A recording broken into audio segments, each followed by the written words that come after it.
Welcome, everyone, to ICAR's first ever virtual annual meeting. I want to start by acknowledging ICAR's board, Arvind, Katie, Adote, Karina, and Kathy, who have done such an incredible job of stewarding this organization through uncharted territory over the course of the last year. I want to thank our funders, our members, speakers, the ICAR team, particularly Melissa Tuck and Besma Hamadi, who have figured all of this not yet new normal out and made it feel as normal as it can. We're also joined by Jenna and Dylan, who are going to be helping out with our tech support over the course of the next 2 weeks. Even with all of the amazing talent that everybody has brought to this is bound to be glitchy. And even absent glitches, I know that we are missing what have historically been the best parts of the ICAR meetings, the side conversations and the ability to plot in smaller groups. And so to the degree that ICAR can be helpful in supporting that as we go forward, we would like to do use this conference as it suits you best, right? We know it's a lot of time to be on Zoom. We have created links for each individual session. We hope you will stay through the entirety, but we also understand it's a lot. To spare everybody a long list of housekeeping items, we are dropping housekeeping and frequently asked questions in the chat. Feel free to refer to that. I assume that you are in the best position to know where your bathrooms are.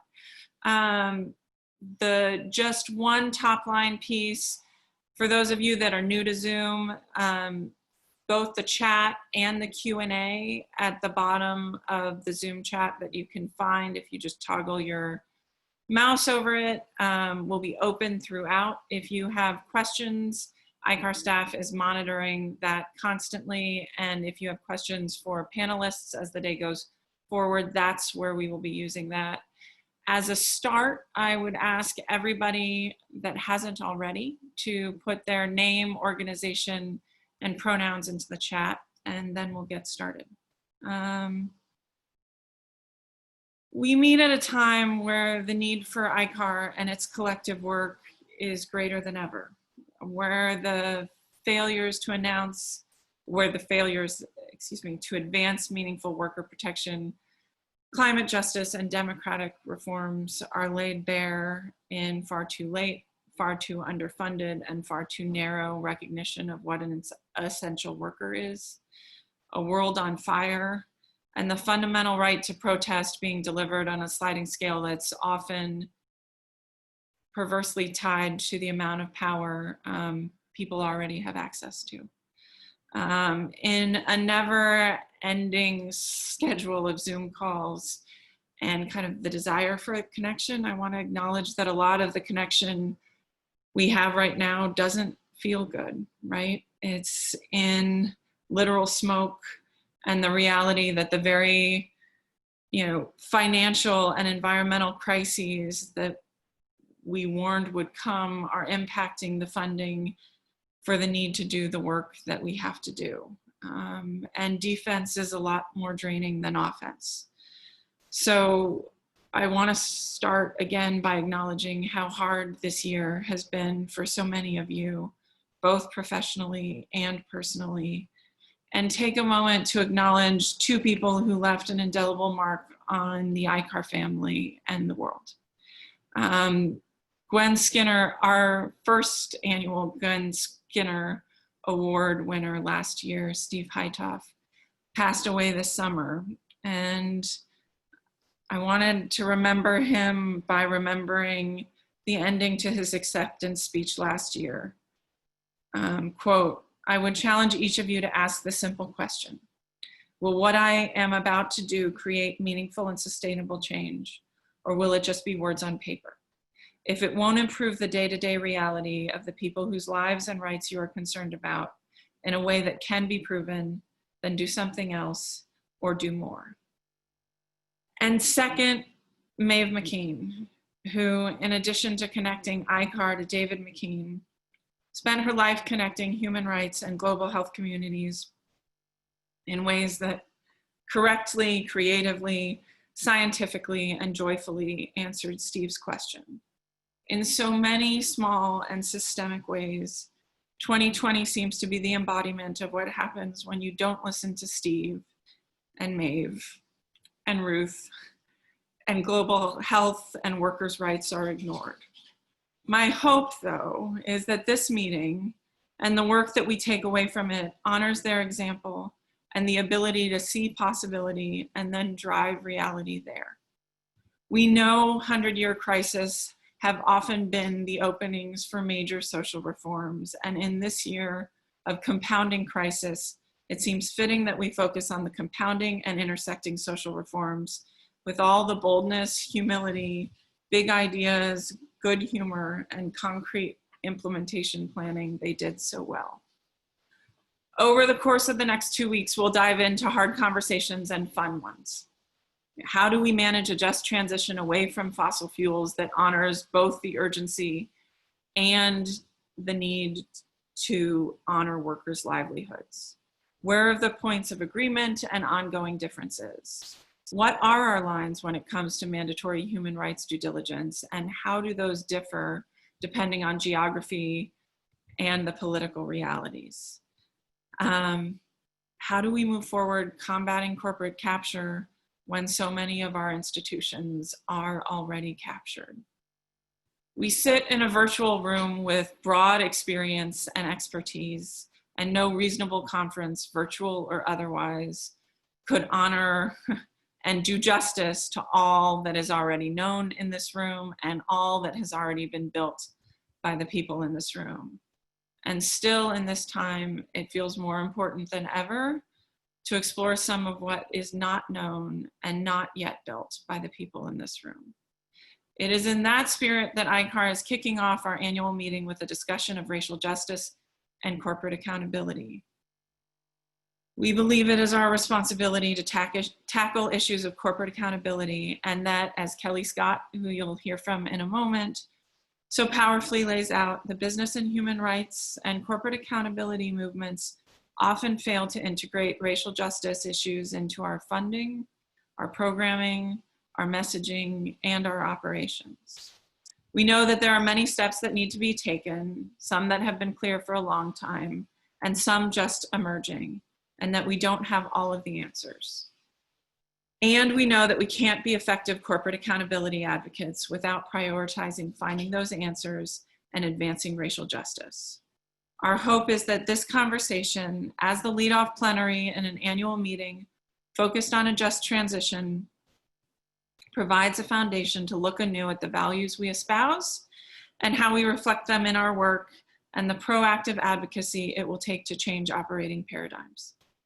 Rather than this plenary checking the racial justice box, our hope is that it informs and changes every conversation that we have throughout this meeting and how we work after it. Not just racial justice, then MHRDD, but racial justice through MHRDD and vice versa. And similarly with corporate capture, litigation strategies, protecting the protest, how we approach trade, and on. And so my challenge to all of the attendees who I'm so grateful have stepped up in breakout sessions and for plenary leadership is, if you find yourself through a significant portion of your session and you haven't talked about how racial justice connects with the issues you're discussing, to do so. I'd like to start now by turning to our panelists to provide an overview of the expertise and experience they bring to this work. I'll ask a few questions, but leave ample time to begin an ongoing conversation among us. So if you already have questions or comments, please do load them into the chat now. The goal of this session is not to conclude in 90 minutes, but to start. And an ongoing commitment of ICAR is to ensure that this start begins a process where we emerge as a more responsible partner than we were before and continue to grow. Let's start with Kelly Scott.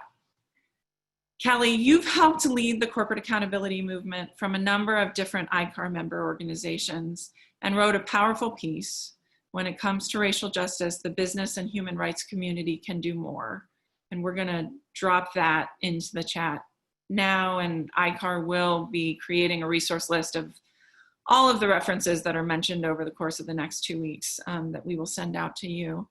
Can you speak to the issues you've raised, the pushback you've received, and all of the opportunities that we miss by failing to take on these racial justice issues directly? First of all, thank you so much to you and to ICAR for this opportunity and for creating this platform for this very important dialogue and on an issue that has long been overlooked, especially in these circles. And I just want to point out that I would like to acknowledge the fact that this panel has been organized as the first one for this roundtable. And usually in these circles, any conversations around racial injustice are sort of shoved somewhere in the agenda. So we really appreciate the fact that this is one of the first topical issues that we're looking at. So I've been a part of the business and human rights field for over 10 years, working in different capacities in a number of different organizations, mostly within the civil society space and often in an environment where I've been the odd person out. I suppose that is one of the reasons that motivated me to write the piece in the first place. I think for some of you who have not yet had an opportunity to read my piece, I think I wrote this out of my general frustration with the business and human rights community and its lack of response to racial injustice over the years. This was obviously compounded by the murder of George Floyd and far too many Black people in the United States, and obviously looking at the ill treatment of Black people in the UK, where I was born and where I have spent most of my adult years. I wrote it because I felt I was part of a field that is not as responsive as it should be, not as outspoken as it should be, not as cognizant of how we play a role in reinforcing and upholding racial inequities, and also looking at the business role in that equation. I also felt compelled to write about this because many people across the world are beginning to feel more empowered to take a stand against police violence, brutality, dehumanization, and racism. And I felt that our community should stand in solidarity with humanity and justice, not just in a siloed way. So this year, as we know, and for many years, even before 2020, this is, as we know, this issue is not new. It has clearly shown us that police brutality unfairly targets Black, Indigenous, and people of color, BIPOC. We've witnessed the racial inequalities of COVID-19, from the scale of the loss of life to the catastrophic economic consequences for individuals and businesses. So we also know that the Black Lives Matter movement is not new. The message is not new. This is not an overnight sensation or a moment. The business and human rights fields, the sense of apathy that I've witnessed reminds me of a well-known Indonesian quote, and I won't attempt to say it in Bahasa Indonesia, but when it is translated to English, it says, "You can see the germs across the ocean, but you cannot see the elephant right in front of your eyes."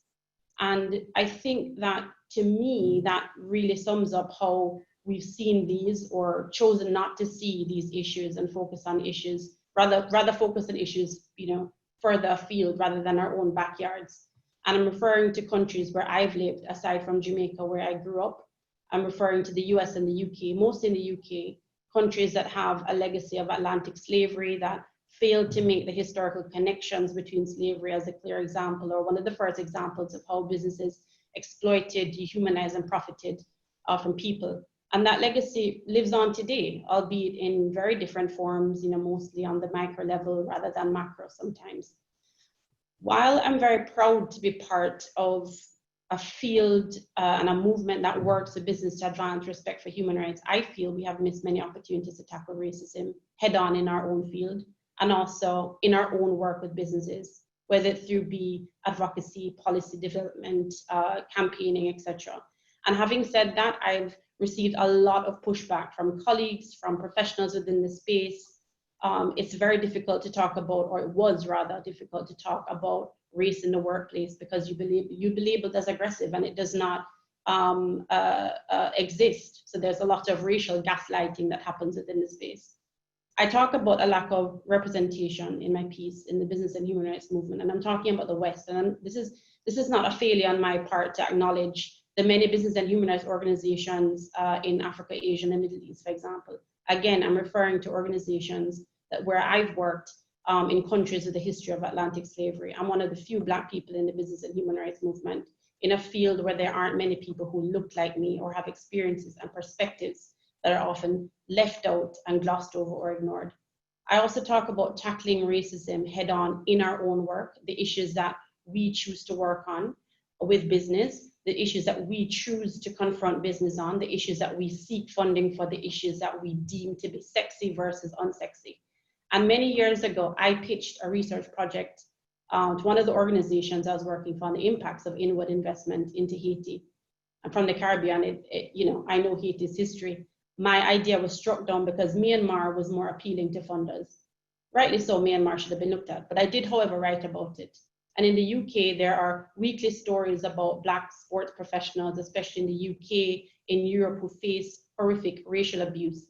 And while the business and human rights community has often chosen to focus on human rights in mega sporting events, for example, looking specifically at migrant workers, building stadiums and infrastructure, I absolutely believe that those issues should be focused on.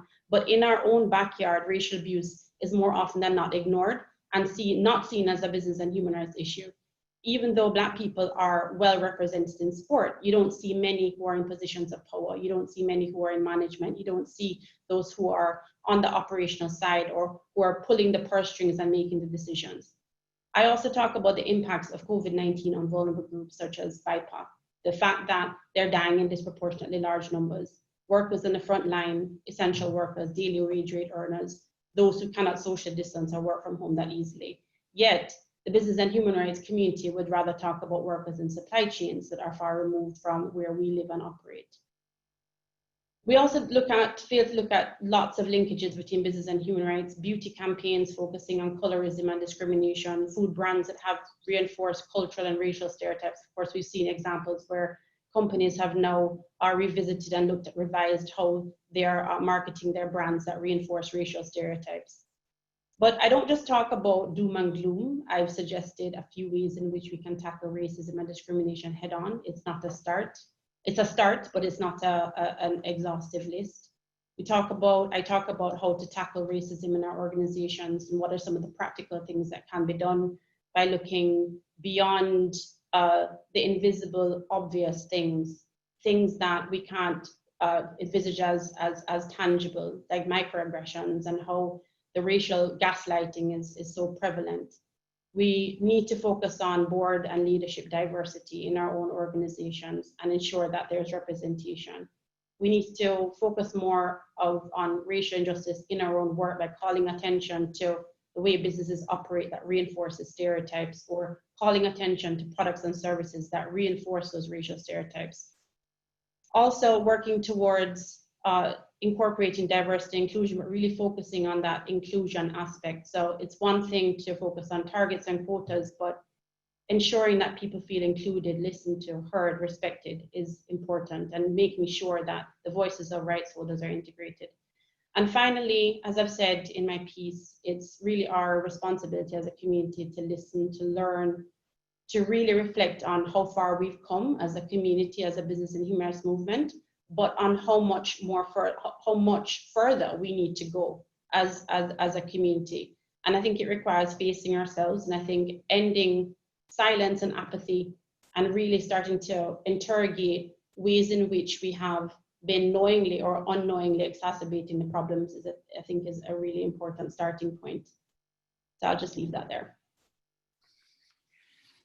Thank you so much, Kelly. Now I'd like to turn to Sean Perryman, who has worked in the federal government with state governments, is the head of the Fairfax County NAACP branch, and has been working as an advisor on racial justice and diversity within the artificial intelligence space.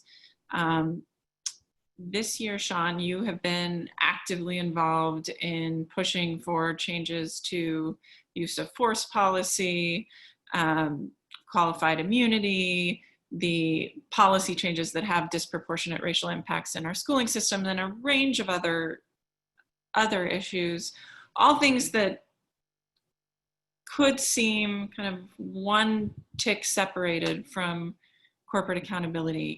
Can you speak to what you think the corporate accountability and business and human rights community could be most helpful in advancing racial justice and the intersections that you see? Sure. And it's been an interesting year for me because usually I'm doing my I'm president of the Fairfax County NAACP, and that's usually where I do my state work.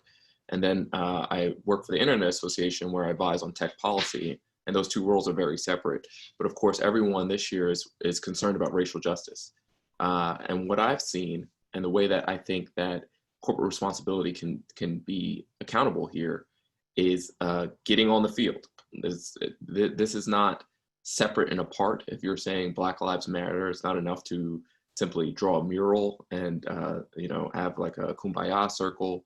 There are tangible, substantive things that corporate actors can be a part of, and in fact, they can be a greater part than any individual just because of the resources at their disposal. So, for instance, in my role with the Internet Association, which represents 40 of the leading tech companies in the world, we have adopted a set of racial justice commitments, which include supporting policies that have nothing to do with tech policy, including ending qualified immunity, demilitarizing the police, investing in communities rather than just in law enforcement. So these are some of the things that we are doing to get involved. So for instance, we just led a letter with Color of Change and some other organizations in Wisconsin after the shooting of Jacob Blake, weighing in there. We will support any legislation that would call for end of qualified immunity. And I think about my work here in Virginia, seeing recently in our state Senate bills that were supposed to end qualified immunity. We had a Democratic majority in both the Senate and the House of Delegates, and that bill failed. So these calls for accountability, for this reckoning with law enforcement and how the disparate treatment of Black people here, that's not being met with enough action at the legislative side. And I believe that corporate actors have the power to weigh in. We see here in Virginia the influence of money, where there are no, you smile because there are no contribution limits here in Virginia. A corporate actor that wanted something like the end of qualified immunity to pass could very well weigh in and be the deciding factor in that, because we see so many of our legislators that are captured by corporate interests. So if they were to turn that power and resources to good, to do something like that, that'd be far more meaningful than any mural or anything else that we see. So I think this is one of the ways that corporate actors can influence the states and countries that they work in. But there are many, many more policies that they can adopt, but they have to start putting their names and power behind substantive policy changes, because the problems we see are not just person to person, but systemic, and especially as it relates to law enforcement. Thank you, Sean. And now to Nick Tilsen, who has been working at the intersection of racial justice and corporate accountability movements for a long time. You have faced down compounding levels of injustice that include, and I don't pretend to know the full continuum, but facing down 17 years in prison for defending your rights in front of Mount Rushmore, and also existing as an NGO leader in a space that disproportionately funds white-led NGOs that are less connected to movements on the ground. You rightly get praised for the activism and your willingness to put yourself on the front lines. But you've also done a whole lot of work in creating systems that don't just call out the problems, but provide solutions. I wonder if you could talk through your experiences this year as a public leader, continually defending land rights, up against a white supremacist-backed system that disproportionately uses force, some of the solutions that you've created within NDN, and also where you see effective NGO allyship and all, I mean, what to do and what not to do as a good NGO leader in the racial justice space. Well, Hamadakyapi, Nick Tilsen, Amachiapi, Kantea Bashte, Nape Tuzapalo.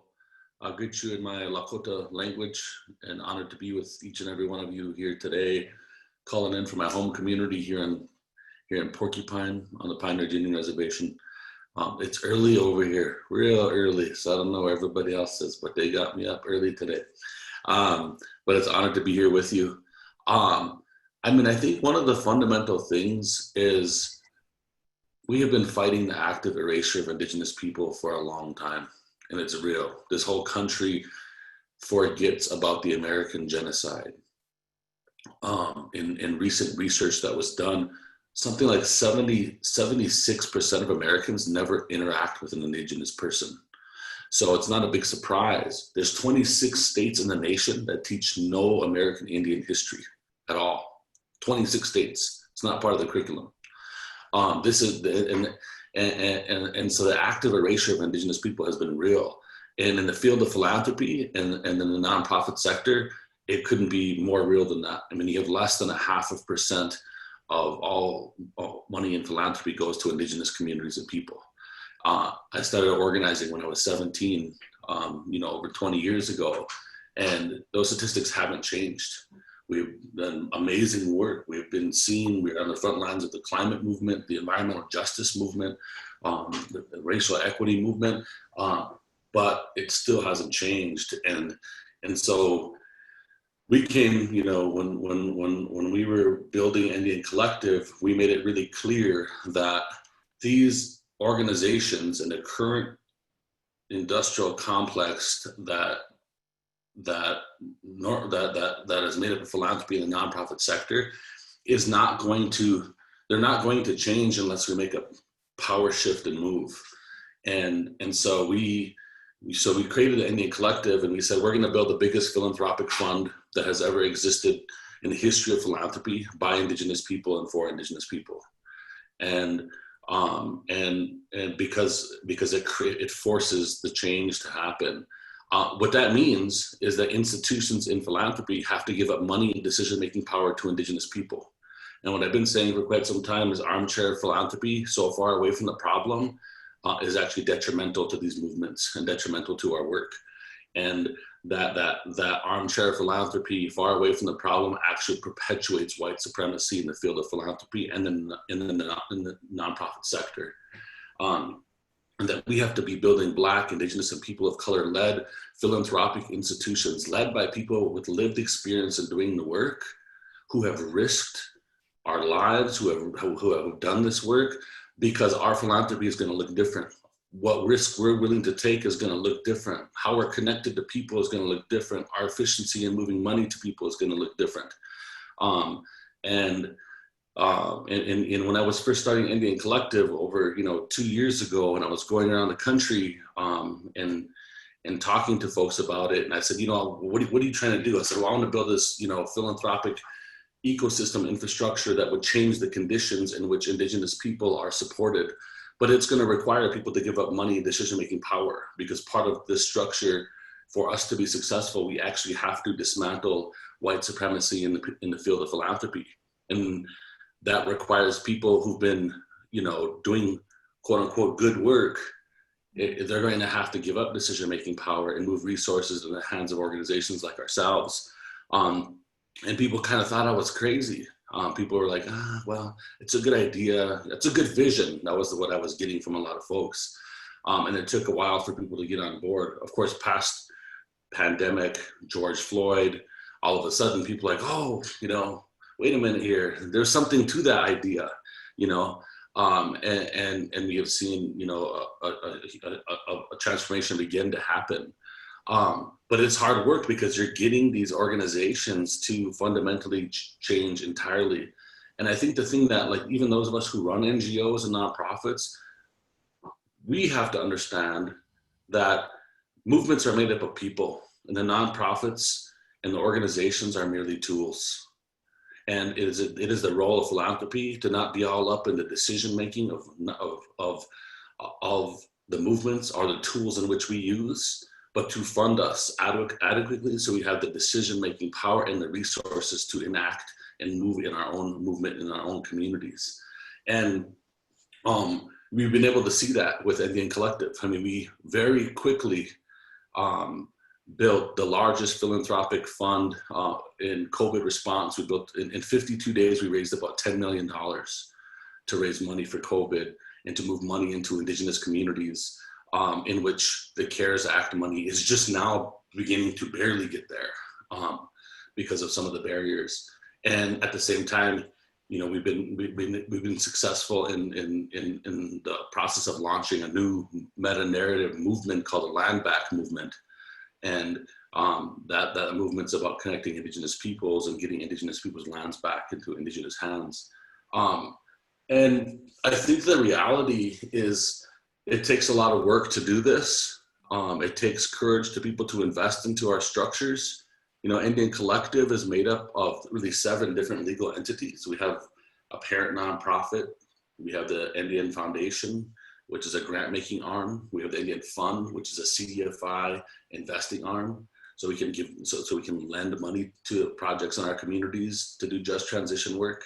We have an organizing and activism arm that includes a C3 and a C4. And we have a for-profit arm called Indian Partners to engage in for-profit strategies to invest into long-term sustainability of our organization. And lastly, we have a holding company that's designed to acquire Indigenous lands strategically. And you know, when we're resourced, all of us, when movement infrastructure organizations are resourced fully, there's a variety of different ways in which we can have impact and change. I mean, this is not public yet, but Indian Collective just the other day, just on Friday, partnered with a tribe in our region to secure land in the path of a pipeline that we're fighting, and that was made. We were able to do that because we were resourced, and the amount of work to pull that off. You know, we had $1 million that was flexible to us at that time, that was unrestricted. And we were able to move quickly, even quicker than the tribe, because they're a tribe and they're a bureaucracy.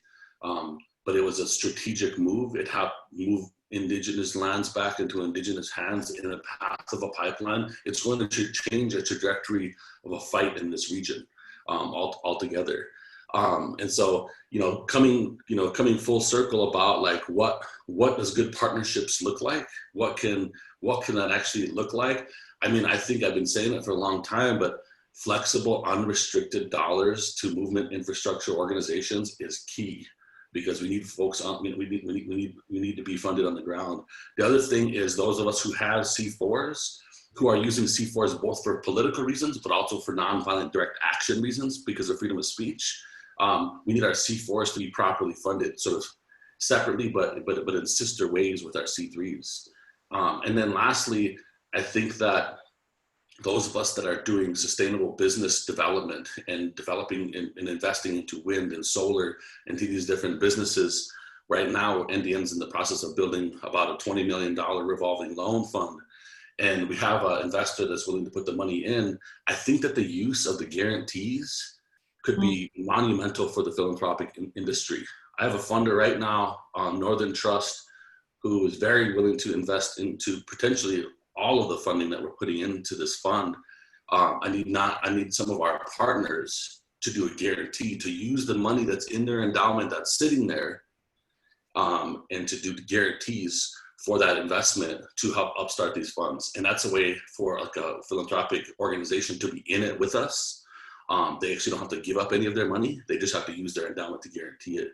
I got a lot of other ideas, but I want to leave it there. I also know that there's some folks that are listening and participants that have been big supporters of Indian Collective and the work that we've been doing in Indigenous communities. So I want to thank everybody for their support as well. So, Opila Tanka Chichapalo. Thank you so much to all of our panelists for I think a really compelling opening. We're about to move into what is typically a Q&A session. My hope is that it will not be a typical Q&A session, and as dynamic as our technical constraints can allow. I think before we go into questions, we have a poll right now to help kind of gauge where ICAR membership is on some of these racial justice pieces.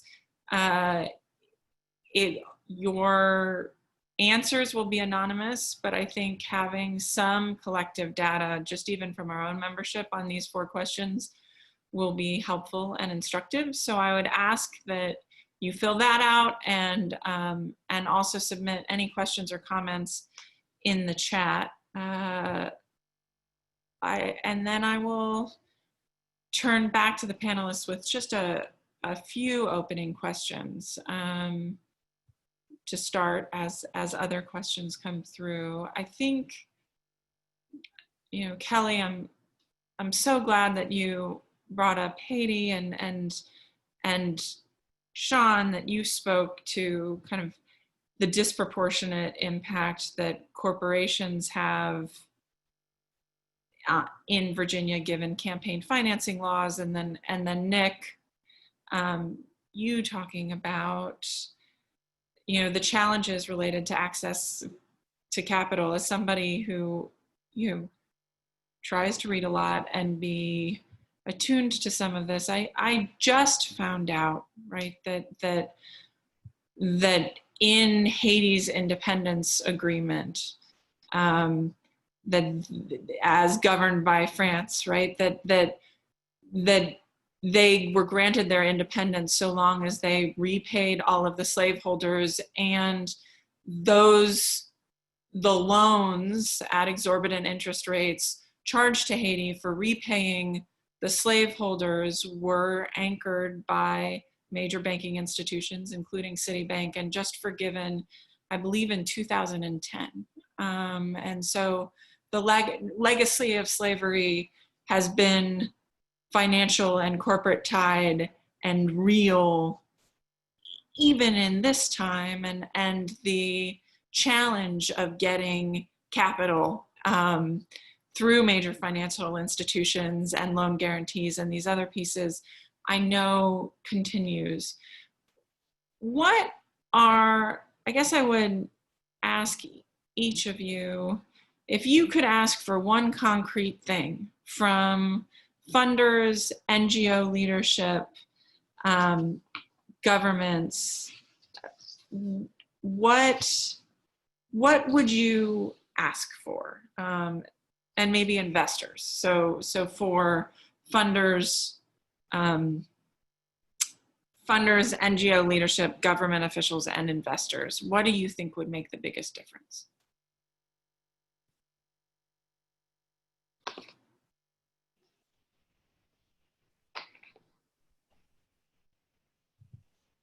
Should I start, Alison? Yes, please. Sorry.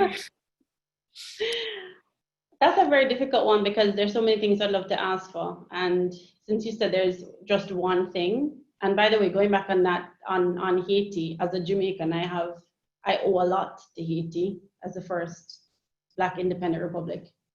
And obviously that came at a cost, but many people don't know that. So thanks for raising that. I think for me, in terms of what I would ask for from everyone is acknowledgement. I think it'd be so easy to reel off a number of practical things that can be done in the first instance, but I think we need acknowledgement of the issues and need to start to look inward, and some good old-fashioned soul searching.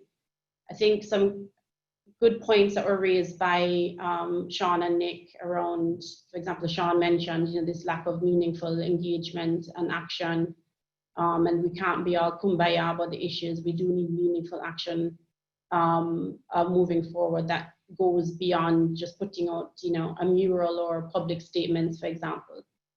And then Sean mentioned something that I am so passionate about, and that's education.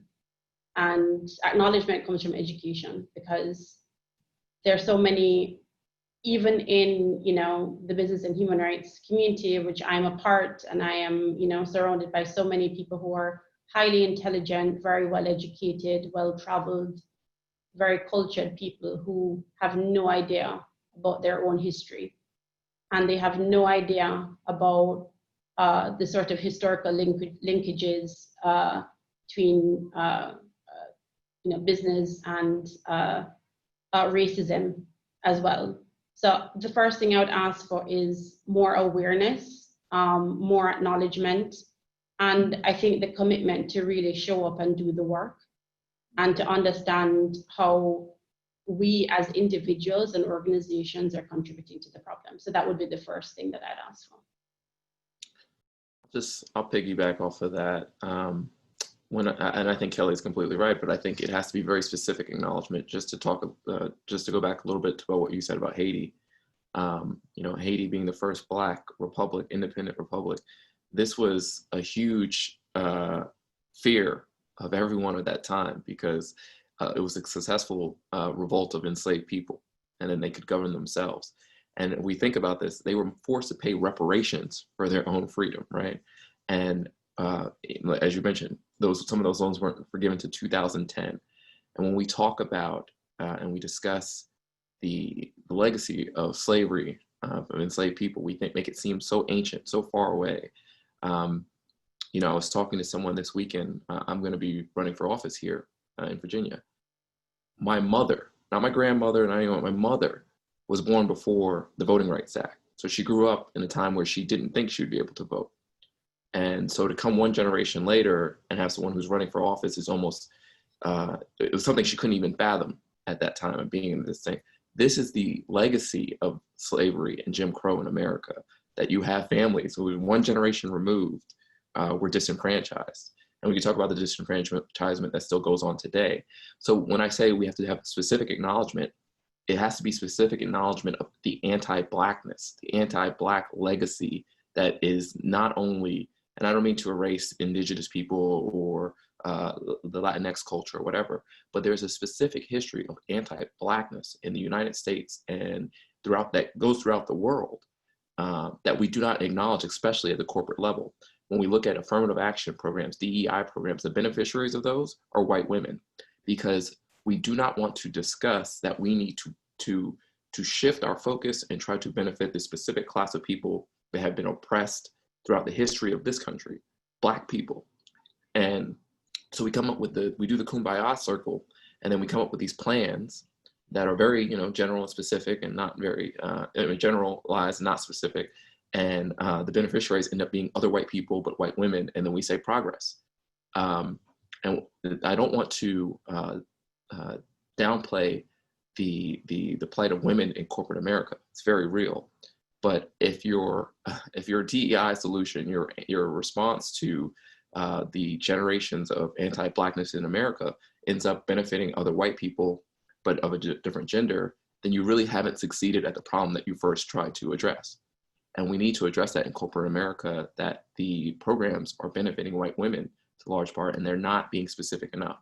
So I know race and religion and politics are the third rail of polite company, but we have to talk about the impacts to Black people and what we can do in corporate America and elsewhere to specifically, in a meaningful way, address that. And then I'd jump in and what I would add on to that too, plus to everything that was said here. I think that when you look at the anti-Blackness that exists, you look at the erasure of Indigenous people, all of that stuff exists to perpetuate the status quo. And so there's a part of me when I think about DEI, DEI is, for me, it seems like it has become an excuse. It's an excuse to not actually, to make it look like we're doing diversity, equity, inclusion, rather than shifting decision-making power. And that's why I'm really I'm pretty much over white-led institutions, to be honest. Like, I'm also over Indigenous, Black, and people of color trying to find our place within white-led institutions. I think that we have to building up our own institutions with lived experience, and that those resources that were benefited off of our plight actually have to be transitioned over to our organizations that we have built from the ground up. Because when we build organizations from the ground up, then they're a reflection of where our people and our movements are at today in society, rather than trying to reform institutions of white supremacy that were created for the purpose of perpetuating itself. And so, when I think about what the field of philanthropy can do and where resources can do, I mean, Indigenous people make up 2% of the population today in society, and philanthropy has never funded over 0.5% of its resources investing into Indigenous people. I think that philanthropy has to radically think different about when it thinks about impact, and not just be thinking about numbers, but thinking about issues. When you got 7 of the 11 poorest counties in all of America are on Indian reservations in rural South Dakota that nobody sees because there's 900,000 people in the whole state. Oh, the impact, you don't have the numbers. We can't invest into that because there's only, how much people are we talking about here?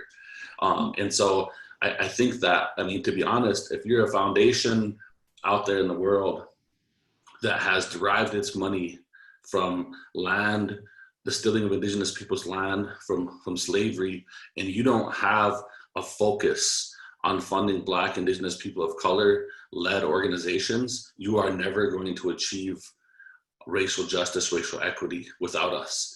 Furthermore, I think that it's not only investing into us, but it's how you invest into us. I think that it's important that people give up decision-making power and move large amounts of grants and capital that's flexible for our organizations to be able to craft our own future and be the architects of our own movements without unencumbered, recognizing that many of the philanthropic organizations who have good hearts that are trying to fund their work are also actually a byproduct of white supremacy and systematic racism that has to perpetuate itself. And so we have to think about what not just allyship looks like, but real accomplices in the dismantling of the system that we're trying to fight. Yeah, I just want to second what Nick said. Whether it's philanthropic giving, whether it's you really want to get to the people on the ground. But not only do you want to get to the organizations that are led by the people most impacted, you don't need to pit them against each other. So many times I see, we're giving this to this person and we can't give to you. And then you're trying to pit these organizations against each other. You can fund both. You can do these things. And whether that's, in politics or whether that's in,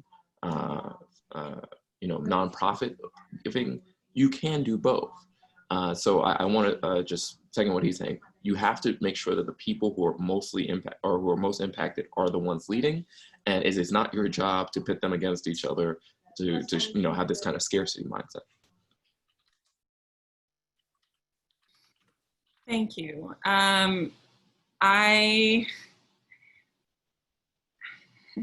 You've given us all so much to think about. I had planned on sharing the results of the poll at the end of the session. I think the results are instructive, so I'm going to go ahead and share it now. Because look, you have nearly 2/3 of the organizations represented here saying that the organization externally does a fair to poor job of incorporating racial justice into their work. 3/5 in their externally facing work, 3/5 within their internal operations. I think tellingly,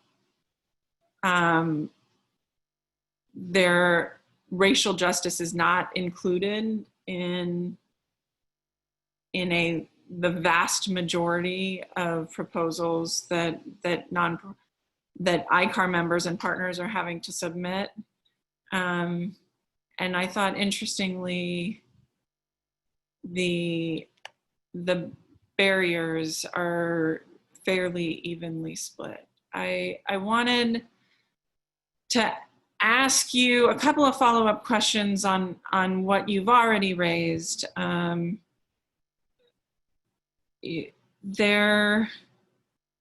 I think Nick and Kelly both talked about, I mean, all of you talked about the need to acknowledge and give space or honor the space that should rightfully be taken up by leaders of color, nonprofits of color, people more closely tied to the ground and the ramifications of this. I want to give you an opportunity to respond to kind of this overarching narrative that we hear about capacity to absorb funding. I mean, Nick, you've clearly been able to do that at a meaningful level, and I imagine would have capacity to absorb more. How do you respond to kind of this overarching funder argument that there aren't the organizations out there to fund? And again, I think we see this carried over in the corporate space. Well, I got, was that question? I can jump in and answer that. Yes. Well, it's totally not true. If it's a reminder that shows how, whether it be corporations or philanthropic institutions, it also shows how much little that they know about our communities. There's 573 federally recognized tribes that are entire tribal governments. People don't even know that you get the same tax write-off as a 501c3 tax write-off for investing into a 7871 tribal, directly into a tribal government, as you do a 501c3. So there's 573 federally recognized tribes that if you're a donor, you get the same tax write-off. Most donors don't even know about that, right? And then when you take it into grassroots movements, I mean, our portfolio of our grantees right now, and Indian Collective has been around for 2 years. We have we're approaching 170 grantees in just 2 years as an organization, and we have become one of the biggest philanthropic funders in the space. And we're basically brand new, and so I think the reality is that's not true. I think the other thing is that folks have to realize that because most of us in the field that have been doing this work, we've literally engaged with every single type of philanthropic organization throughout our careers, right? So we've engaged with every type of, we know about DAFs, we know about individual donors, we know about corporate donors, we know about, and we've filled out every single type of application that you could possibly imagine. And so there's a lot of lived experience when it actually comes to moving these dollars and how we can move them quicker and faster, and how we can get them to be absorbed. So I think it's just not true, and I think that the reality is, that we need to see bigger investments in that way. And I think that's, I think that there's a, I don't know how to say other than it's just like there's thousands of organizations to invest into who are not being invested into, who are doing whatever they're doing on a shoestring budget with blood, sweat, and tears, and that there's an opportunity to be in partnership there. I think the other thing too is as we invest into funds, like Indian Collective is building a system to do $50 million of grant making annually and $100 million of investment annually.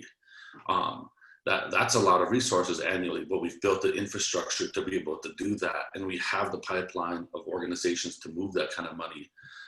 And I think that as we want to bring folks along, there's some great opportunities, because as we're helping move hundreds of organizations to scale, there's the issue of, hey, if we're going to do 6-figure multi-year grant making, there's the issue of tipping that can be in place of moving organizations to scale. And that's a huge opportunity for partnership too, because we could be, contributing to an organization to expand their budget from Indian Collective, and other partners could come in and fund that organization directly to avoid the issue of tipping. So I think about it more in the sense of like, there's huge amount of opportunity that actually exists in going about, you know, this work. Great. Okay, so we know funding continues to be an issue. We know leadership continues to be an issue. I wonder, and any of you can jump in. I'd like to start with Kelly.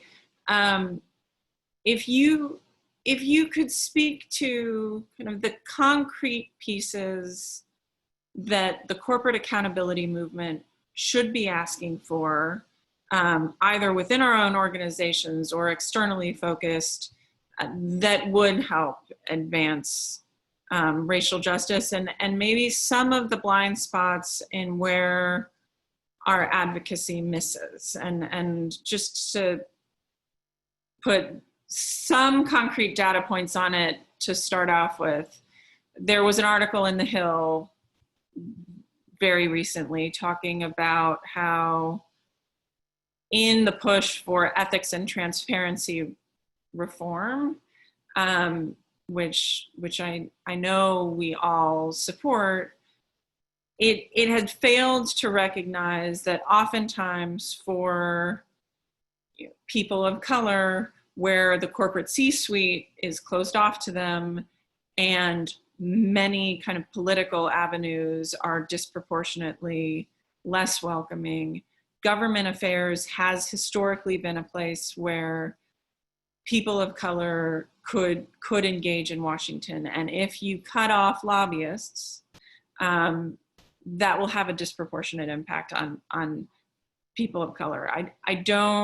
So I think that is one piece. And I guess my question there is, how do we both continue to stop this push for, private financial interests, this, I would say, success of private financial interests being taken over the public interest, and acknowledge and ensure that on-ramps to communities of color in political decision-making are there. I think, Sean, I wonder, I read an article a while ago about a car crash that killed a pregnant woman and a 5-year-old girl. And the woman was pregnant with a male fetus. And the jury award for the wrongful death was higher for the male fetus than it was for the 5-year-old girl, because data,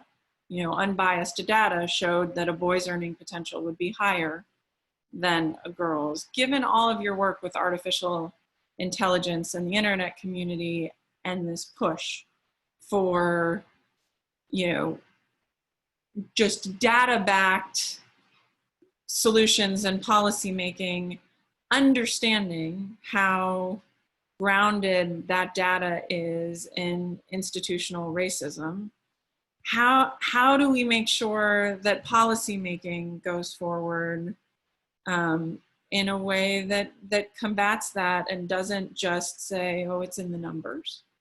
And then I guess Nick and Sean and Kelly, I think we see on all of these issues, right, a lot of, it wasn't me, it was them, right? So it's, the corporations can say, well, the government should do qualified immunity, but aren't actually looking at their policymaking and how that's having an impact. And the government can point to the very real damages that corporations are doing, but not actually legislate them. And so what should we be asking from each person?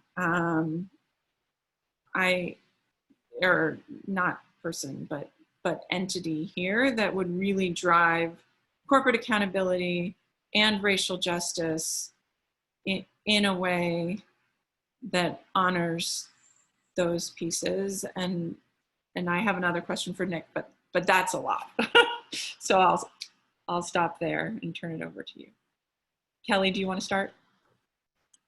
Sure. I guess I can respond to your question around what are some of the concrete actions that companies can take.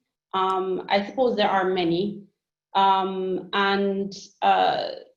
In terms of our own relationship with companies within the business and human rights space, there are a number of things we can do, but I don't think we can or should start on that without cleaning house first and really tackling some of these issues in our own organizations, and whether that be through ensuring that diversity, equity, and inclusion is embedded within our own organizations, whether we diversify our own perspectives and ensure that we open up and create the space for more diverse professionals. I think that is a good start. But it's, one thing that I did mention earlier, and I said that, meaningful action is incredibly important, and that starts with awareness, and that starts with the ability to, and the recognition of the fact that these issues are incredibly important and need to be tackled. And from my experience, and the pushback I have received over the many years wasn't necessarily verbal pushback, it was just a lack of interest. And that also shone through in the lack of funding received for the various projects that warranted further research and advocacy. In terms of some of the things that we could do with business, and I can use an illustrative example. So of course, BIPOC are overly represented in high rate of deaths from COVID, for example. And I think a lot of the times companies don't look at the vulnerable groups within their own operations and within their own supply chains. And we know from the data received, not just from like multiple reports from the CDC, etc., that Black people, Indigenous people, or people of color have been disproportionately represented in those high death statistics. And if you take COVID-19, for example, as one of the issues that a lot of companies are grappling with, there are 3 concrete steps that companies could take. So for example, with regard to vulnerable groups who are disproportionately impacted by COVID, basically by taking a human rights approach and a human rights lens to guide their own decision making and understanding who are disproportionately impacted and who needs the most attention.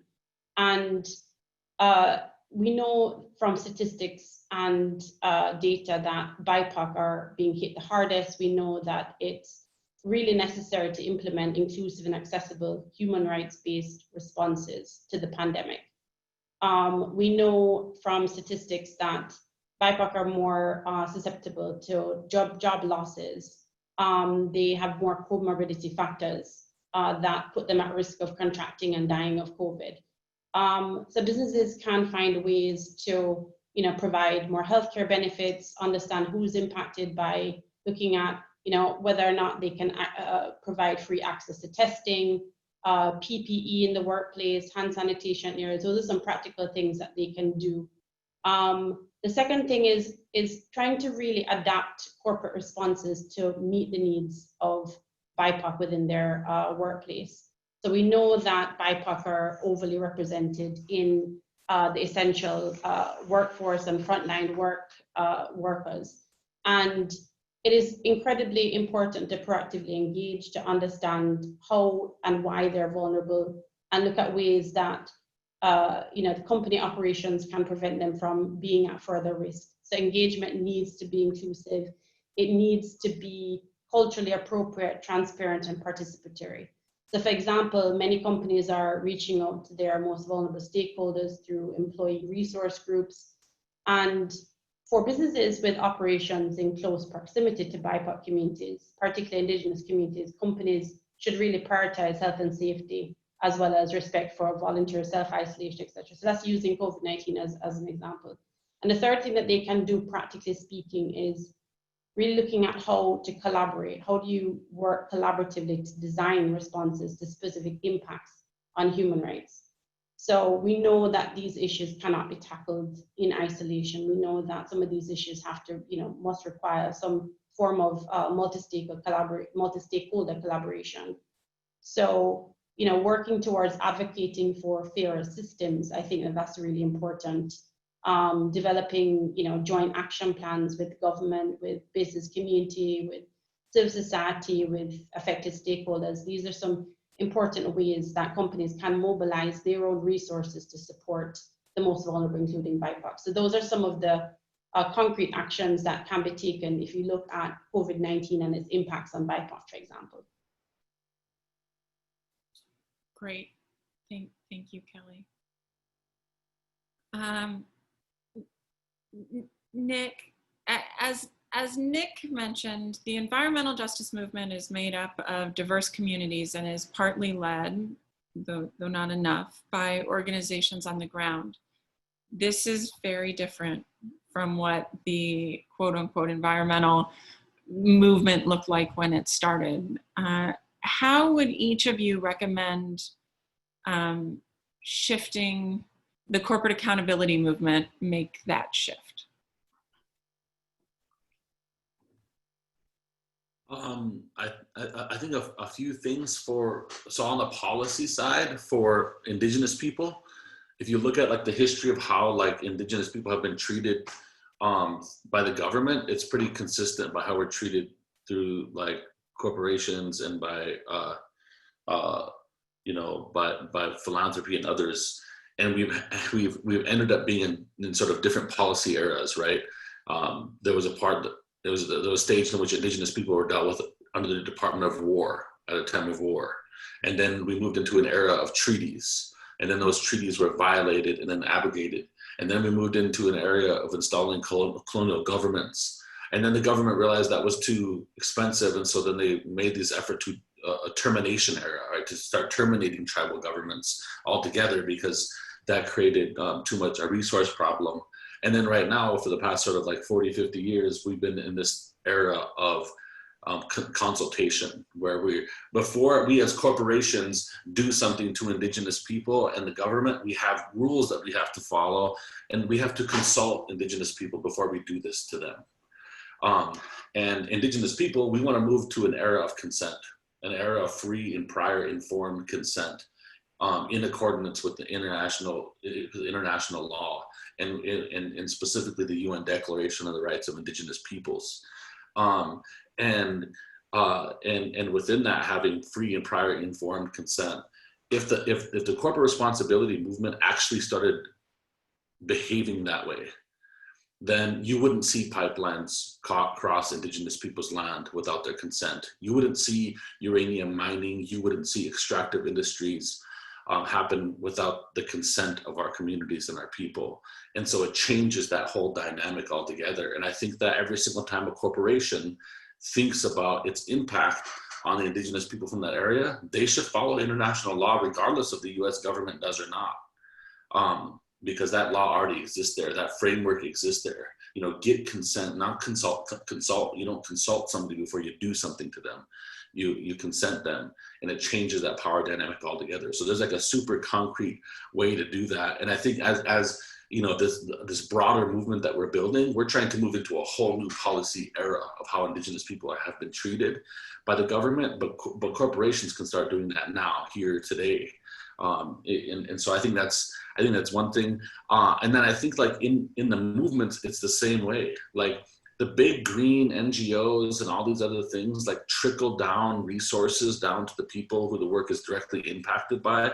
That needs to stop, because that's another form of, oh, hey, I got all these resources, I'm gonna now trickle it down to the people who it's impacted by, and then I'm gonna go on and I'll use them while they're there, and I'll leave no infrastructure in those places, movement infrastructure, philanthropic infrastructure, relationships. And so like, I think that big green NGOs and the philanthropic organizations that fund them also have to stop being extractive when it comes to its relationship to Indigenous people and movements. And so that they also need to take responsibility for that and help move to a place of consent and building with us, as opposed to trying to do something to us or trying to use us as mechanisms for what they're trying to achieve. That's an incredible point. Do you have either model shareholder resolution language around consent, or model legislative language around consent? And if you don't, that's fine. Absolutely. So many of you probably know, I'm not sure if she's not even on this call or not, but Carla Fredericks from First Peoples Worldwide. This is a body of work that she has been leading for quite some time. It's a body of work that she picked up after Rebecca Adamson around corporate responsibility and free and prior informed consent. And so if you see some of the white papers coming out of the University of Colorado Boulder that Carla has been writing, some of the most amazing groundbreaking work that's out there.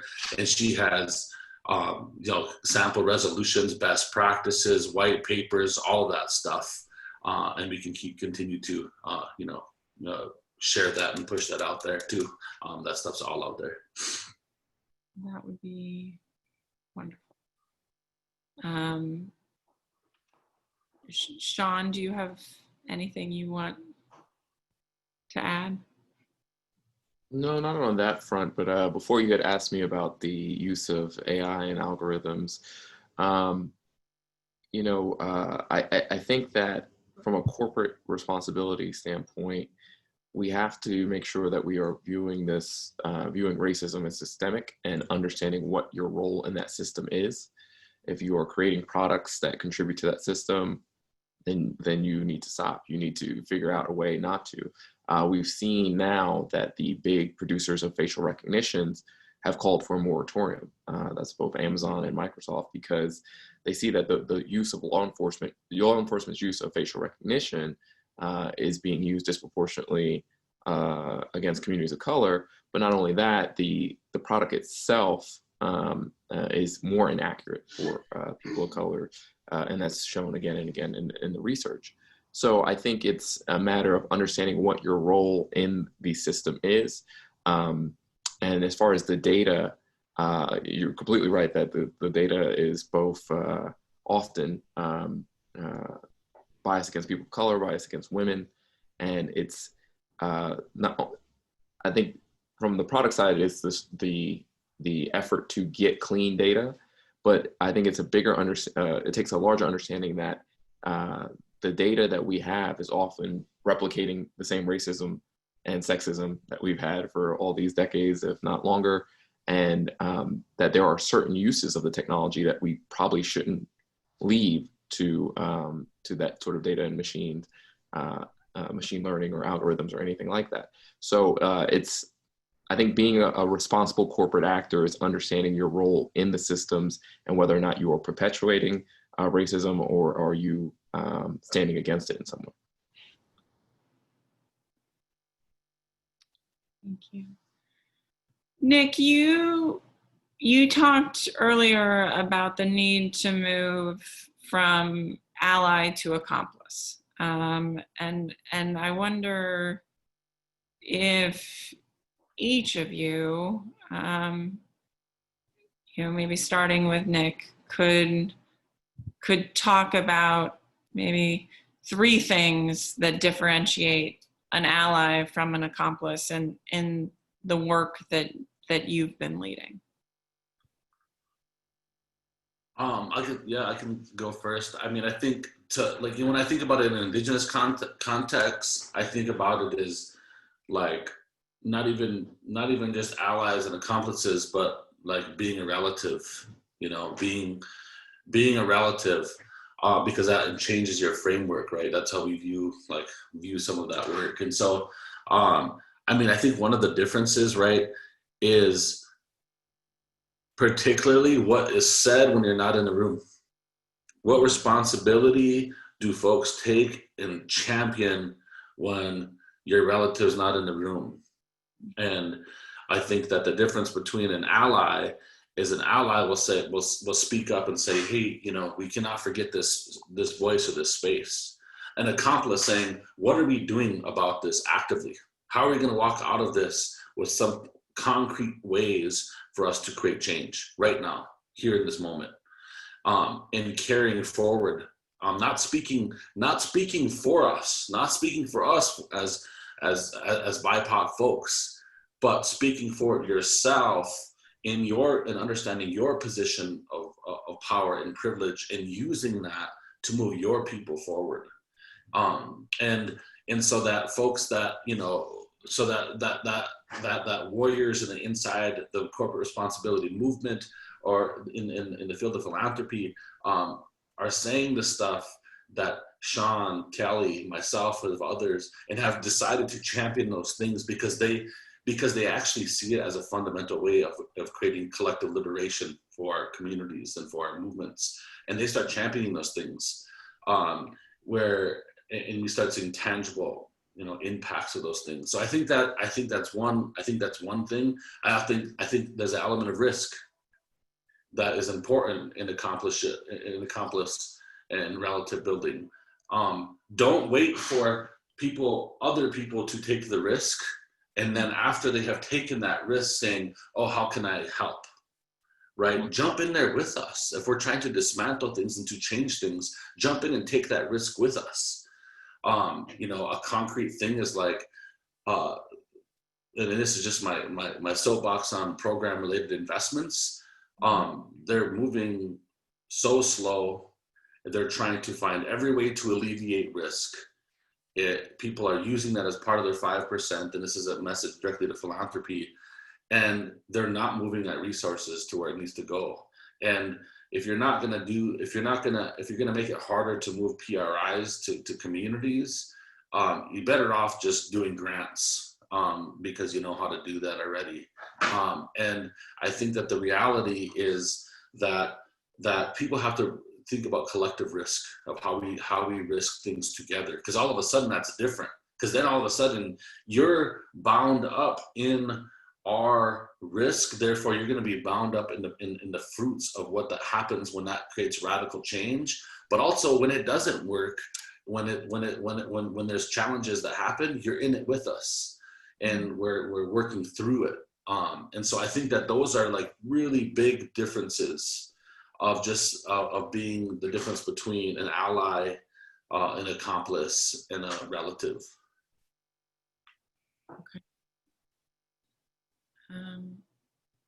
Sean, any other places that you see a critical need for accomplice-like behavior, and how that's different from a less impactful allyship?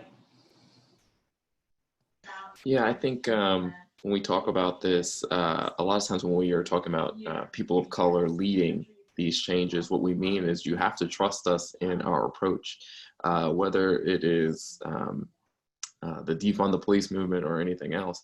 There are so many ally organizations that say they want to help, but really in their minds they're saying, well, you're going about this the wrong way. You're going about this too fast. You're being too bold. That's too far left. This is too far.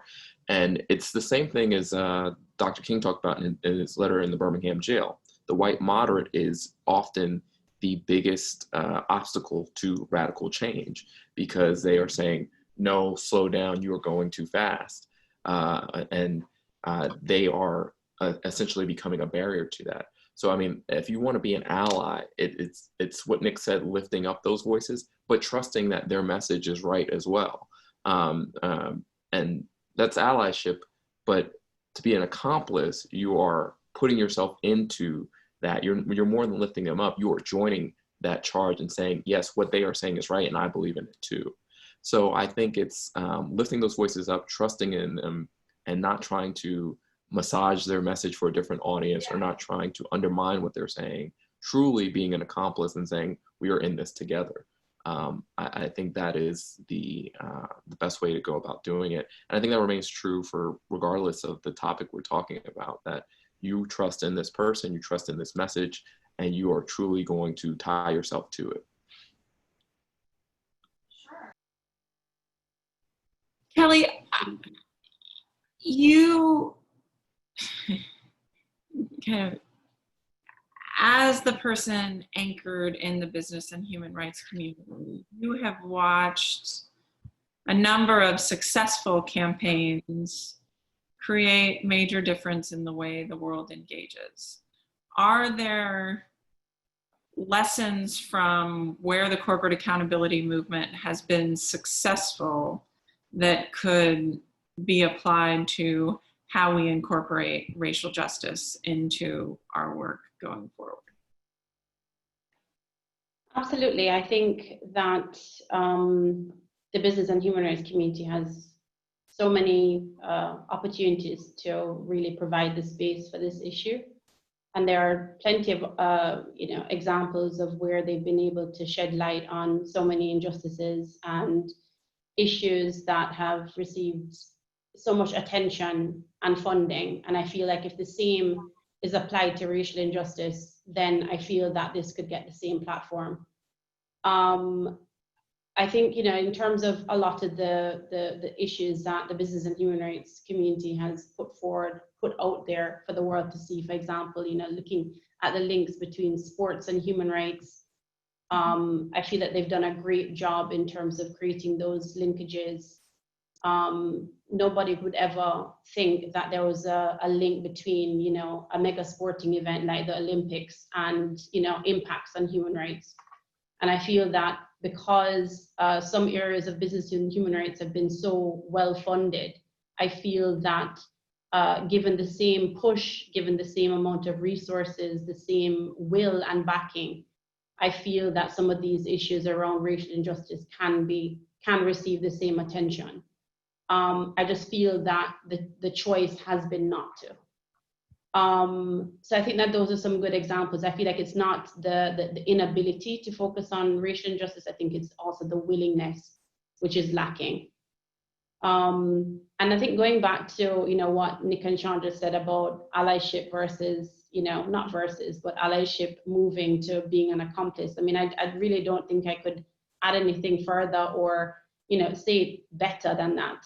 I feel that, the word ally and allyship, we've seen a lot of these, words come out of this 2020, allyship, etc. And I feel that in order to be a true accomplice, as Nick said, and it's what people are saying when you're not in the room. And, it's not about looking at, the macro aggressions and the blatant examples of racism that, BIPOC face. It's the acknowledgement that, racism is not always, deliberate and malicious. It's not always violent. It also includes, unintentional and well-intended acts that are still very harmful and violent. And it's not about if a true accomplice would acknowledge that it's not always the intent, it's actually the impact. So I just wanted to add that very small point to what Nick and Sean just said. I thought that it was absolutely fantastic, and I really think we need to be using the word accomplice a bit more, because to me it's a lot more radical, and that is something that will, I really feel that you will be able to get some sort of change with that, with being an accomplice and not just an ally. Being an ally kind of, it kind of implies being a little bit passive. And I feel like being an accomplice is really taking, action. So I'd like to see a little bit of a change in the terminology.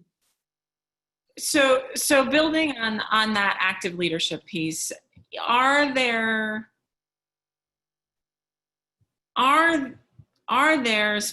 specific policies that organizations, so not corporations, but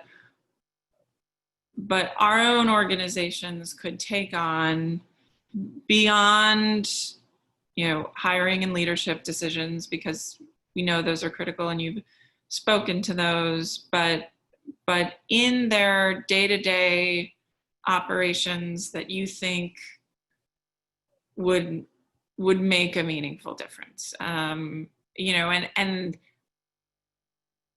I guess they don't have to be overarching. Kelly and I were talking last week about, I have a friend who's a sports agent right now who has started to include inclusion riders in all of their contracts, so that anytime there's a contractor hired, you know, the athletes are, those contractors wind up, you know, representing underrepresented groups more often. Are there contracting tools? Are there operational pieces of language that you think would be helpful in ensuring that we move from allies to accomplices operationally within our own organizations?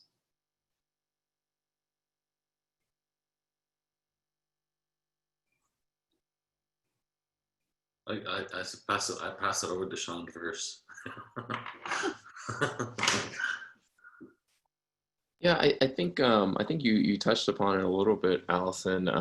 You know, Internet Association is actually hosting a supplier diversity event with the FCC coming up in October. So it's sort of being intentional that understanding the challenges in the workforce and making that more diverse, but where you spend your dollars and how you spend your dollars, you have a complete control over that, and being intentional in that you are touching underrepresented groups. And making sure you're bringing them into the fold. I think that is something that companies can and corporations can do meaningfully. Also, where they give their dollars as far as philanthropic giving, as we discussed, making sure that they are led by people of color and organizations that they want to promote and lift up. I think all of that is, all of those are ways that you can be more intentional in the way that you're going about that. And then I'd add a couple things onto that. I think everybody should have an FPIC policy of how they're doing free and prior informed consent as it relates to how their organizations impact Indigenous people. That they actually have an FPIC policy and have an FPIC process. If they're having a policy, how are they incorporating that into procedure? How are they getting consent from Indigenous people when any of their projects, programs, or anything impact the lives of Indigenous people? And then on the giving side, a starting place, and again, this is just a starting place, is you know, making sure that there's some equity in their giving. So like when folks are giving, if Indigenous people make up 2% of the population of the country, let's make sure 2% of every single corporate giving program in the country is at 2%, and 2% of that is going to Indigenous-led organizations. That would represent a 4 times increase in philanthropic dollars going to Indigenous organizations. Also making sure that they're Indigenous-led organizations, not organizations that are serving Indigenous people. And that has to be defined by who's in decision-making power in those organizations. Are Indigenous people on the board? Are Indigenous people in leadership? So those are the things that I would recommend. You know, I have more recommendations, but to start, that would be a great place. I think we could write a book on the recommendations. There's actually, as you said, Nick, there's so many things that companies can do. But just to piggyback on what Sean said, I think being intentional about our own supply and procurement practices. So a lot of organizations do operate like businesses. So even within the business and human rights community, you know, like, who are your suppliers? Are you being intentional about who you procure your goods and services from? Are you prioritizing, you know, businesses that are owned by BIPOC or, you know, other groups? So I think those are some things that are you know, tangible and doable. And I think, you know, ensuring that there is, you know, supplier diversity, which is really important, ensuring that, you know, within your own operations, you are giving back and are actually putting more, you know, dollars in communities in which you are aiming to support. Thank you. We are coming to the end of the session. We have another question, which I think will be our last. What are the top 2 to 3 actions you recommend that companies take to advance racial justice?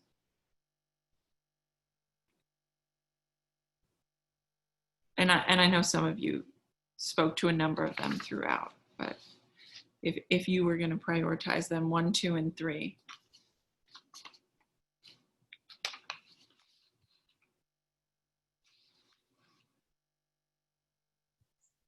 I would just repeat the ones that I already stated. I think the FPIC policy, FPIC procedure, making sure, you know, if you're gonna, I guess I would add, I guess, yeah, that would add the 2%, right? So the 2% of, you know, and it's just one way, but like, Indigenous people make up 2% of the population. Make sure your company is reflective of having 2% of the people who work in leadership are Indigenous folks. That will change your structures. That will change how your organization is quite a bit. So I would translate not only in your giving, not only FPIC, but in your leadership and in the governance of your organizations. I mean, that if you want to do revolutionary things, then you all of a sudden have Indigenous, Black, Indigenous, and people of color being part of the governing bodies of folks setting the policies. Because the other things that often happens is we'll place a, Black, Indigenous, or people of color person in this president CEO position and say, look how good we are, Meanwhile, that person is entirely governed by non-people of color. That has to change systematically. So doing that on the leadership, organizational, corporate leadership structure, and then also making sure that the board is a reflection of that, which requires a bunch of work. It requires a bunch of hard conversations. That requires a bunch of, to get comfortable being uncomfortable. So those are the things I would add. Yeah, I would second that. I would say also having good metrics, measuring from the employee level to the board level. Virtually no one measures at their board level the diversity that they have and making sure it's reflective of the society. Putting your lobbying dollars behind substantive policies that will actually benefit racial justice. Those are they're discoverable, they're knowable, you can figure those out. Listen to organizations led by people of color. And then I would also just add, don't expect people of color and women to labor for you for free. Often we have employee resource groups and different things where we want them to weigh in on the corporate dynamics, and we want them to take this on in addition to their roles that they're already doing in the corporation. Pay them for their labor, pay them for doing this work, which it is work, to try to make your own corporation better. So many times we expect them, and it's not just people internally to the company, even externally, come speak to us, tell us about diversity, and we don't have anything to offer you for it. So pay people for their work and their efforts, because this is ultimately going to benefit you as an organization. So that's what I would add. Yeah, I completely agree with everything that's been said here. And I just think that in terms of, moving the racial justice agenda forward, I think it needs to, as I said, for organizations that are working in this space, they need to start with their own, cleanup of house first, and really understand that they shouldn't shy away from some of the uncomfortable conversations that are needed in order to advance this going forward. And also, I would say that, I really agree with Nick and Sean around ensuring that, diversity, equity, inclusion is included at the top. And it should be visible, from the governance level, and ensuring that there is buy-in from the top to enable to complete this work. But I think most importantly, we need to see ourselves as rights holders, because, in any, and I'm speaking business and human rights language here, but in any human rights impact assessment, it's very easy to look at how companies do well around, having great policies and management systems in place, but it's really integrating the voices of rights holders that's really important, and understanding that diversity is not just about ticking boxes and ensuring that there are, the right number of people of color and, Black and Indigenous people within their organizations and within their companies, but also ensuring that how they feel about being part of that organization also matters as well. Okay. Thank all three of you for bringing your expertise, experience, and real thoughtfulness in how we can engage racial justice work more effectively and more throughout our work. I took a few notes on what I heard. It will not capture all of the genius that you shared with us, but I I can commit to this being an ongoing process, and will be reaching out to you and others to maybe not get to the book that Kelly referenced, but I think pull together real resources for membership that wants to engage on these issues and move this forward as a very clear ICAR commitment.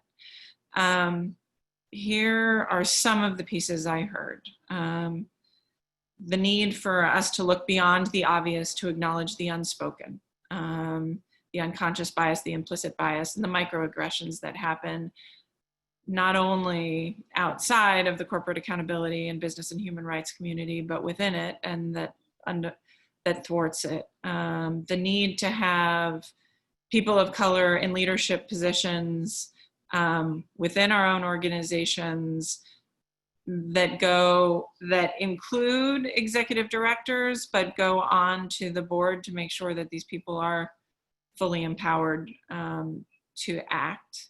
Applying more scrutiny to lobbying efforts made in businesses that are antithetical to diversity, and also ensuring and putting pressure on corporations to use their vast lobbying dollars to advance racial justice as part of the business and human rights continuum.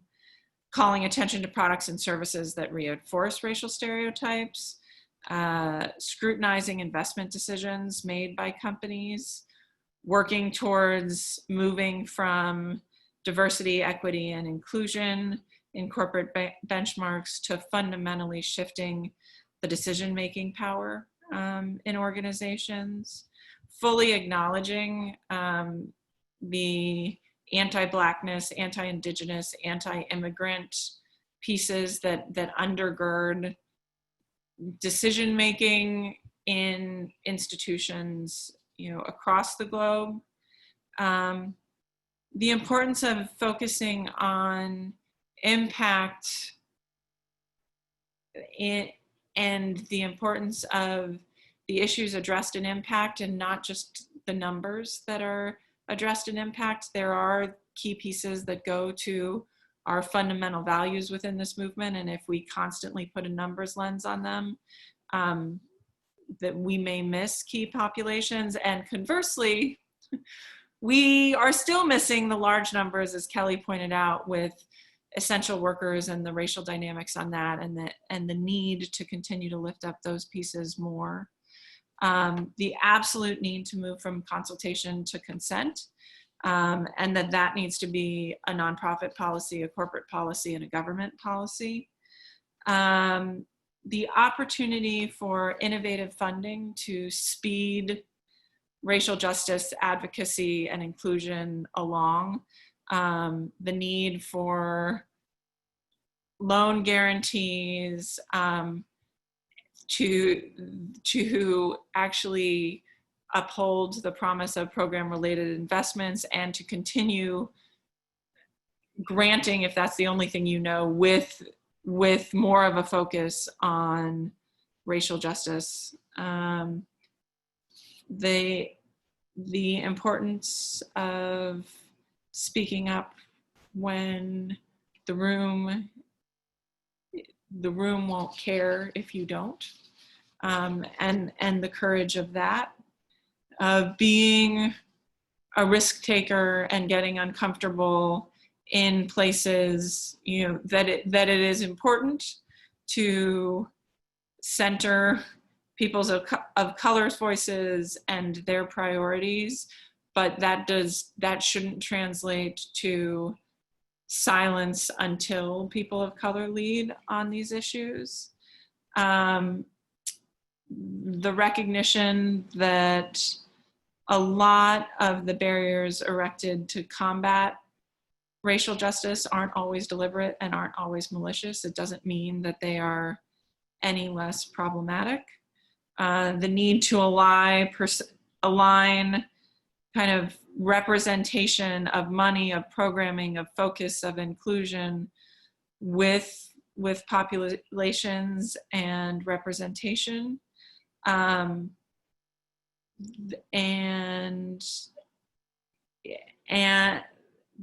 a focus on procurement dollars, again, within organizations, within companies, within governments, and a fundamental recognition that all of this work is work and can't be levied or put on, the underrepresented people to carry forward without compensation or the space in their schedules, and needs to be fully supported and acknowledged and funded. That is a start of what I've heard here. We will come back to this throughout the following 2 weeks. I want to offer up to the panel an opportunity one last time to say if there's anything I missed or anything that should be restated or something else that you would like to add.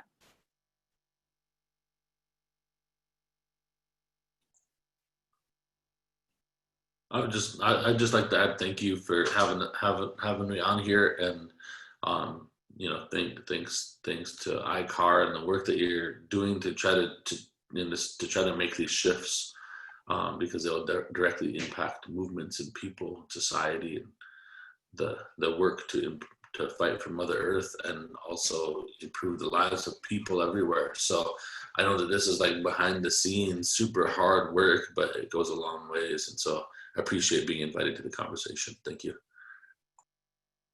Yeah, thank you for having us, and I really appreciate the time. And I know these conversations are difficult, but what I would take from this is to make sure you're including the people impacted in the conversations, that you're lifting those up and actually trusting what they're saying, and being intentional and speaking to the issue you're trying to address, and not just some generalized kind of abstract concept.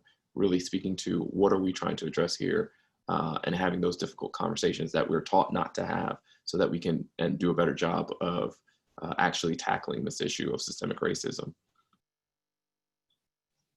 Yeah, I'd just like to add to that, and just to say thank you as well. As I said at the beginning of this session, I really appreciate the fact that ICAR put this panel together. Oftentimes these conversations are kind of shoved to the back of conferences, and it's never been put front and center. So I really appreciate the opportunity to speak on the panel with Nick and Sean. And it feels good as a Black woman dialing in from Hong Kong at minutes to 11 to be able to participate on such a panel. And I really do feel encouraged and energized by the discussions. And I obviously have a lot to learn from Sean and Nick as well. And I feel that with, as long as we keep the momentum going, I feel encouraged about the things that we can accomplish. Thank you all so much. Again, this is a beginning, and I will turn it over to Jenna. And Jenna, do you want to take it away? Yeah, thank you. Thank you, Alison, Nick, Sean, and Kelly. We are going to take a quick break here, and we will be back at 11 a.m. for the next panel session.